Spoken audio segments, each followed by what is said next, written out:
जीवन साथी सबसे अजीज होता है। कॉलेज में हैप्पी मैरिड लाइफ पर एक कार्यक्रम हो रहा था जिसमें कुछ शादीशुदा जोड़े हिस्सा ले रहे थे।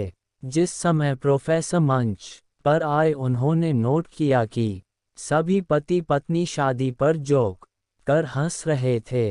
ये देखकर प्रोफेसर ने कहा कि चलो पहले एक गेम खेलते हैं, उसके बाद अपने विषय पर बातें करेंगे। सभी खुश हो गए और कहा कौन सा गेम। प्रोफेसर ने एक मैरिड लड़की को खड़ा किया और कहा कि तुम ब्लैक बोर्ड पे ऐसे 25-30 लोगों के नाम लिखो जो तुम्हें सबसे अधिक प्यारे हों। लड़की ने पहले तो अपने परिवार के लोगों के नाम लिखे, फिर अपने सगे संबंधी, दोस्तों, पड़ोसी और सहकर्मियों के नाम लिख दिए। अब प्रोफेसर ने उसमें से कोई भी कम पसंद वाले 5 नाम मिटाने को कहा। लड़की ने अपने सहकर्मियों के नाम मिटा दिए। प्रोफेसर ने और 5 नाम मिटाने को कहा। लड़की ने थोड़ा सोचकर अपने पड़ोसियों के नाम मिटा दिए। अब प्रोफेसर ने और 10 नाम मिटाने को कहा। लड़की ने अपने सगे संबंधी और दोस्तों के नाम मिटा दिए। अब बोर्ड पर सिर्फ 4 नाम बचे थे जो उसके मम्मी पापा, पति और बच्चे का नाम था। अब प्रोफेसर ने कहा इसमें से और 2 नाम मिटा दो। लड़की असमंजस में पड़ गई। बहुत सोचने के बाद बहुत दुखी होते हुए उसने अपने मम्मी पापा का नाम मिटा दिया।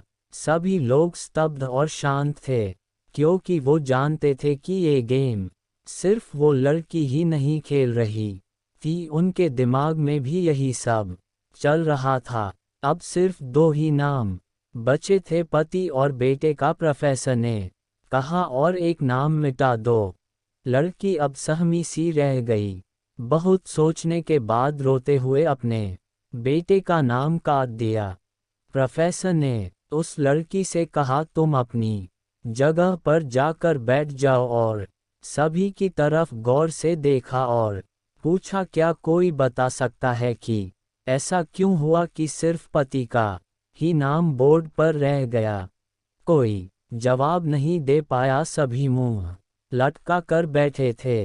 प्रोफेसर ने फिर उस लड़की को खड़ा किया और कहा ऐसा क्यों, जिसने तुम्हें जन्म दिया और पाल पोस कर इतना बड़ा किया, उनका नाम तुमने मिटा दिया और तुमने अपनी कोख से जिस बच्चे को जन्म दिया उसका भी नाम तुमने मिटा दिया।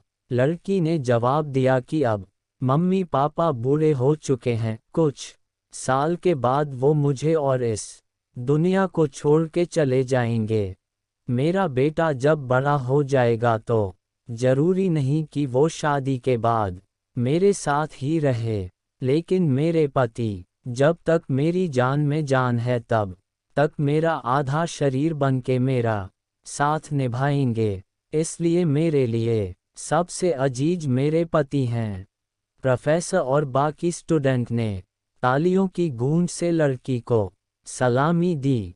प्रोफेसर ने कहा तुमने बिल्कुल सही कहा कि तुम और सभी के बिना रह सकती हो, पर अपने आधे अंग अर्थात अपने पति के बिना नहीं रह सकती।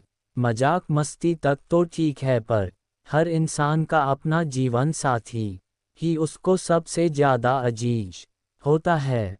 अगर आपको मेरी कहानी अच्छी लगी हो तो मेरे चैनल को सब्सक्राइब, लाइक और शेयर करें।